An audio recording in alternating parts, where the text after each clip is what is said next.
ورحمة الله وبركاته. نحمده ونصلي على رسوله الكريم. أما بعد فأعوذ بالله من الشيطان الرجيم. بسم الله الرحمن الرحيم. واعتصموا بحبل الله جميعا ولا تفرقوا. وقال النبي صلى الله عليه وسلم المسلم أخو المسلم. نفرت کی بات ہے نہ عداوت کی بات ہے، نفرت کی بات ہے نہ عداوت کی بات ہے، میری زبان پہ صرف محبت کی بات ہے. اس دور انتشار میں آپس کی دشمنی، اس دور انتشار میں آپس کی دشمنی سوچو جو غور سے تو قیامت کی بات ہے. صدر محترم، حکم صاحبان، مشفق و مربی اساتذہ اکرام اور میرے پیارے ساتھیوں، آج کی سالانہ تقریر و انعامی مسابقہ میں میری تقریر کا عنوان ہے اتحاد اتفاق.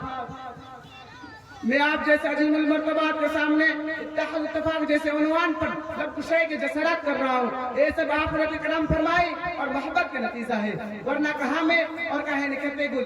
آج مسلمانوں کے اندر نفرت و عداوتوں کی خلیج اور آپسی تنازع کی ایک مہلک بیماری ہر مسلمان کے رگ رگ میں سما چکی ہے. ہمارے اندر اختلافات نے جنم لے لیا ہے. اس کی بنیاد پر مسلمان ذلت و رسوائی کے دلدل میں پھنسا ہوا ہے. مسلمانوں کے اندر اتحاد اتفاق باقی نہیں رہا. کوئی اپنے آپ کو سنی کہتا ہے تو کوئی اپنے آپ کو دیوبندی کہتا ہے.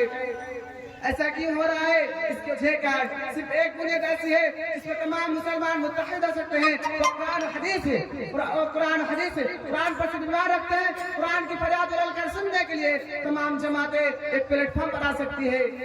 برادران ملت، نفرت و تنازعات کی خلیج کو دور کیا جا سکتا ہے، عداوت و تشدد کی دیوار کو منہدم کیا جا سکتا ہے. شرط یہ ہے کہ ہم قرآن کو لڑ کر سننے والے ہوں. تو آئیے قرآن کا فرمان سنیے، رسول کا فرمان سنیے اور اپنی زندگی سے نفرت و تنازعات کی دیوار کا گرا ڈالے. قرآن کہتا ہے وَإِنَّ هَذِهِ أُمَّتُكُمْ أُمَّةٌ وَاحِدَةٌ وَأَنَا رَبُّكُمْ فَاتَّقُونِ. جب قرآن ہمیں ایک کہہ رہا ہے، رسول کا فرمان یہ بتا رہا ہے کہ ہم ایک جسم ہمارے اندر، جب ہمارے اندر اختلافات نے جنم کی لیا، ہمارے اندر تنازعات و عداوت پیدا کی ہوئی، ہم الگ الگ کی ہوئے، اس کی وجہ کیا ہے؟ یاد رکھے جس قوم و ملت نے انتشار و اختلافات کو اختیار کا وہ ہمیشہ کامیاب رہے. اونچے اونچے پہاڑ پر نظر آئے اس شاعر نے کیا ہے خوب کہا ہے، ایک ہو جائے تو بن سکتے ہیں خورشید و مبین، ایک ہو جائے تو بن سکتے ہیں خورشید و مبین، ورنہ ان بکھرے تاروں سے کیا بات بنے. اسلام کو کئی نوجوان ہو یا آپسی مناظرہ بازی اور مذہبی کے اختلاف کی بنا پر سینکڑوں غیر مسلمان ہونے ضرور گئے. ڈاکٹر امبیڈکر ہریجنوں کے سب سے مقبول رہنما تھے. ہندوستان کے پوری ہریان سماج اسلام قبول کرنے کے خواہش مند تھے. گاندھی جی کو جب معلوم ہوا انہوں نے ڈاکٹر امبیڈکر سے پوچھا تم کون سے اسلام قبول کرنا چاہتے ہو؟ شیعہ مسلمان ہونا چاہتے ہو سنی مسلمان؟ اگر شیعہ مسلمان ہونا چاہتے ہو تو اس میں بہت فرق ہے. ڈاکٹر امبیڈکر یہ بات سن کر اپنا ارادہ تبدیل کر دیا.